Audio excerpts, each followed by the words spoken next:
sahabat keluarga hadir lagi. Hari ini Unyil mengenalkan pada teman-teman besarnya potensi kreasi para perajin Nusantara yang mengolah potongan kayu-kayu tropis Indonesia menjadi produk bernilai tinggi. Beragam jenis kayu diubah menjadi mainan eskavator yang membantu perkembangan saraf motorik. Ada juga pajangan lampu dengan rupa menarik, hingga limbah kayu menjadi benda dengan bentuk luar biasa. Nah, bagaimana cara para kreator ini bekerja? Lalu, apa sih keunikan karya mereka? Yuk, tonton terus laptop si Unyil hari ini ya, dalam episode Inovasi Kayu Tropis. Yeay!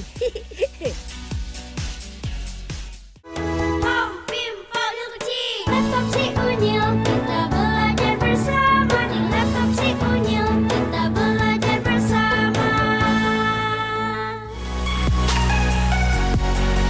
Bila sudah di tangan perajin, sepotong kayu pun dapat menjadi barang berguna. Pepatah ini bukan sekedar isapan jempol semata, teman-teman. Saat Unyil keliling Pulau Jawa, Unyil menemukan banyak perajin kreatif yang berkarya dengan kayu seadanya menjadi barang bernilai guna. Lingkungan yang cocok didukung sebagai negara yang memiliki kekayaan hutan tropis kedua terbesar di dunia, membuat perajin tidak hentinya membuat sesuatu yang unik. Salah satunya perajin di Kota Wali ini. Dari tangan mereka lahirlah pajangan lampu keren yang membuat Unyil jadi ingin membawanya ke desa Sukamaju. Nah, kalian ingin belajar seperti mereka? Ayo deh ikut Unyil ke tempat produksi lampu hias di Desa Kertasari, Kecamatan Weru, Kabupaten Cirebon.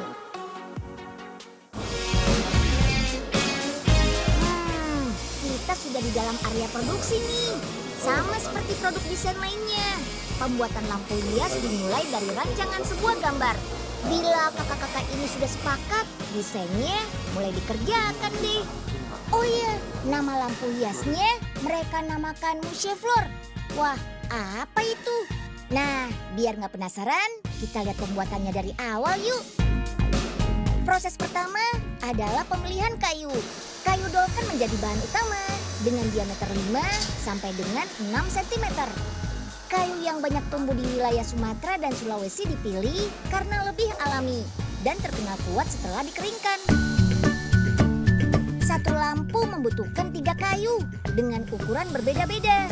Ada yang 90 cm, 120 cm, dan 150 cm. Setelah itu kulit kayunya dibersihkan deh. Batang kayu diroter atau dibuat jalur untuk ditempatkan kabel listrik. Dalam sebulan dibutuhkan 1.500 batang kayu seperti ini. Sekarang pembuatan untuk rumah lampunya nih. Bahan yang digunakan adalah serat fiberglass yang sering digunakan untuk pembuatan kapal. Caranya, letakkan serat serabut pada molding atau cetakan. Ada 2 cetakan untuk rumah lampu, bagian atas dan bagian bawah. Kemudian perlahan tuangkan cairan resin dan katalis, lalu ratakan. Proses ini membutuhkan kecepatan karena bahannya mudah mengeras. Selanjutnya, tunggu hingga mengering. Sebelum mengering, rapikan serat yang tidak dibutuhkan. Kemudian bagian bawah dan atas dijadikan satu.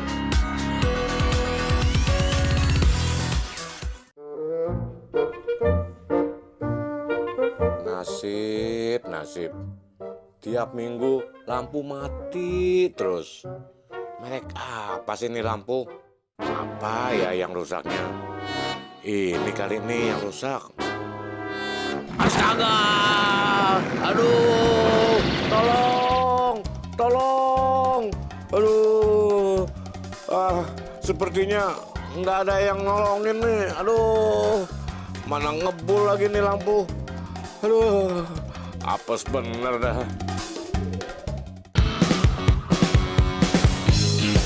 Selanjutnya proses laminasi atau pembuatan motif pada rumah lampunya. Caranya unik loh. Oleskan cairan khusus pada rumah lampu secara merata. Berikutnya diberi corak dengan cara digaris-garis seperti ini. Oh iya, pabrik ini tidak hanya membuat motif ini saja. Banyak motif dan jenis lainnya juga loh. Dan semuanya dijamin keren. cairannya mengering, haluskan dengan mesin gerinda seperti ini. Tuh, motif pasti akan terlihat. Selanjutnya buat penopangnya. Potong besi sesuai ukuran, lalu dihaluskan.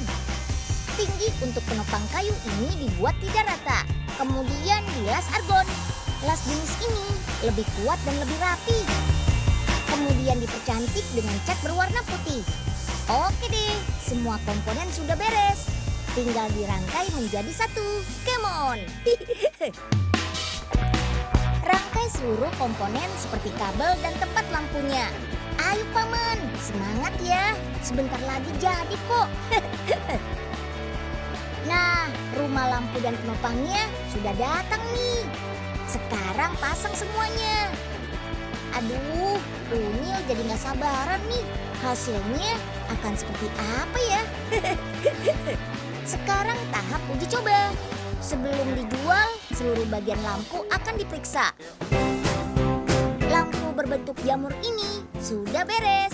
Wah, lihat hasilnya. Keren kan? Lampu ini sangat cocok nih untuk menciptakan suasana rumah yang elegan dan indah. Pabrik ini bisa membuat sebanyak 500 lampu setiap bulannya.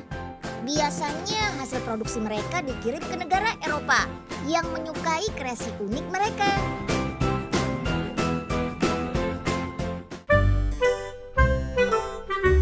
Nah, hasil karya Unyil nih. Lampu otomatis dikendalikan oleh suara. Keren kan? Tolong! Loh, itu kan suara Pak Oga. Waduh, gawat nih. Pak Tolong! Oga, ngapain main di bawah gitu, Pak? Terus muka Pak Oga dicemong-cemongin lagi. Aduh, Den, ini bukan main. Ini jatuh habis benerin lampu, Den. Lampunya sudah benar, Pak. Enggak, malah makin rusak lagi. Ya ampun. Malah nanti malam main catur sedesa Sukamaju lagi, Den. Kalau mati begini, kan repot, Den Unyil. Ya udah deh, nih Unyil pinjemin aja lampu Unyil. Kreatif dan menghibur. Itulah hasil karya perajin dari Magetan, Jawa Timur ini. Siapa sangka dengan kreasi sederhana yang menggabungkan kayu tropis dan tabung suntik tanpa jarum, maka jadilah barang mainan yang disukai oleh anak-anak ini. Namanya eskavator mini. Aslinya sih, eskavator ini termasuk alat berat dengan ukuran besar. Teman-teman pasti sudah pernah melihatnya kan saat digunakan pada pembangunan jalan atau apartemen. Nah, kerennya, perajin membuat mainan kayu ini dapat bergerak tanpa menggunakan daya listrik, apalagi bahan bakar. Bingung ya kenapa bisa digerakkan? Nah, daripada penasaran, ayo deh kita lihat kreasinya lebih dekat. Nah, di sini nih proses awal pembuatannya. Pertama, potong kayu reng atau kayu berukuran kecil seperti ini. Panjangnya kurang lebih 22 cm. Ada 3 jenis kayu tropis yang dimanfaatkan. Mahoni, akasi, dan kayu terem besi. 3 kayu ini memiliki kualitas yang baik untuk dijadikan eskavator mini. Selanjutnya potong kayu untuk bagian tuas pengendali. Satu mainan dibutuhkan 2 tuas. Lalu buat box kayu. Kotak ini berfungsi sebagai tempat pengendali untuk menggerakkan eskavatornya. Tuas kayu yang sudah jadi kemudian dirangkai. Selanjutnya pasang hidroliknya dengan menggunakan tabung jarum suntik seperti ini. Tabung jarum suntiknya baru, jadi dijamin aman deh. Kemudian ke bagian perakitan. Kayu yang sudah dipotong sesuai ukuran kemudian dirangkai. Tuh lihat, Paman ini sedang merangkai bagian alat penggaruk eskavator. Ujung alatnya dibuat bergerigi. Fungsinya untuk memudahkan saat menggali tanah. Bos Oga, tolongin Enying nganterin ini nih ke rumah Wan Abut dong ya. Berat nih mainannya nih. Ini mainan berat nih. Aduh, Mainan beneran begitu nih. masa berat, Neng. Ini berani bayar berapa? Hah? Ya elah bos, sama karyawan sendiri perhitungan. Neng, aduh. Neng, bilang-bilang dong kalau mau naik. Ngantar kagak seberapa, rusak deh beca Pak Oga. Emang Oga doang. Enyeng juga kan sakit nih. Aduh, kan Enyeng bilang tadi berat mainannya. Rugi nih kalau begini. Ngantar ongkosnya nggak seberapa, rusak nih beca Bos Oga. Tapi bos, kayaknya bos aja nih yang nganterin ke Wan Abut. Enyeng jadi sakit nih pinggangnya nih, alias encok nih bos. Angkat kerjaan aja nih.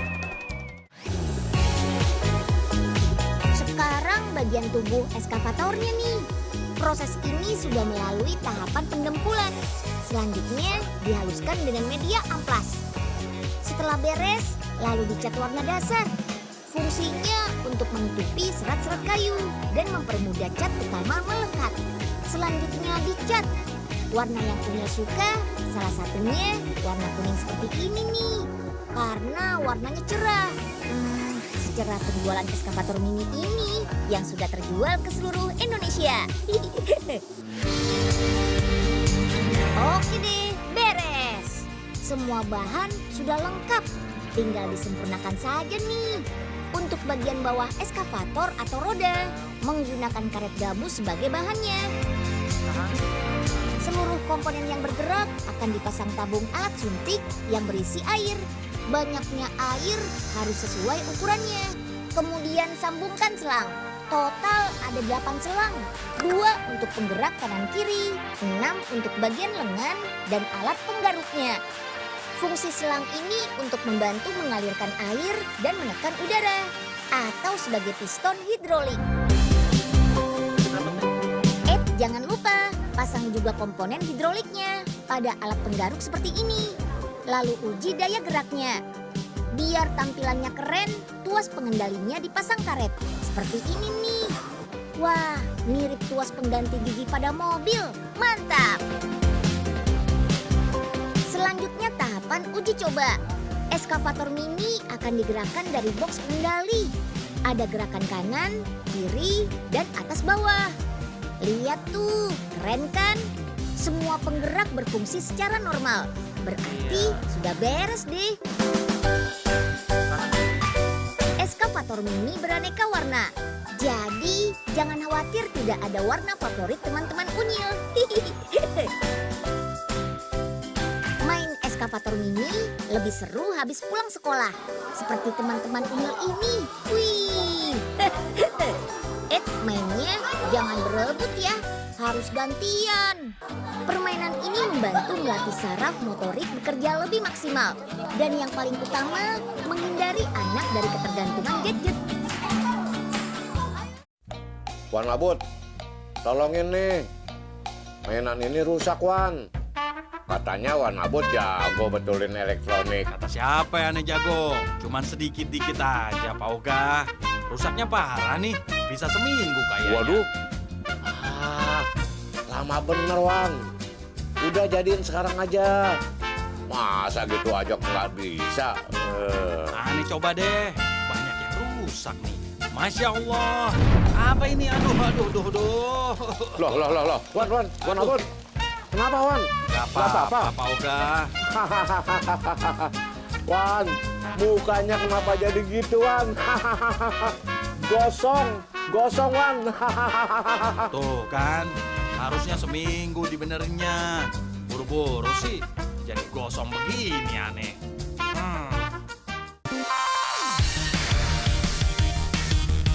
Tidak hanya kayu jadi, limbahnya juga bisa dimanfaatkan oleh sang perajin untuk barang yang bernilai luar biasa seperti ini. Bagaimana cara pembuatannya? Terus tonton laptop si Unyil ya.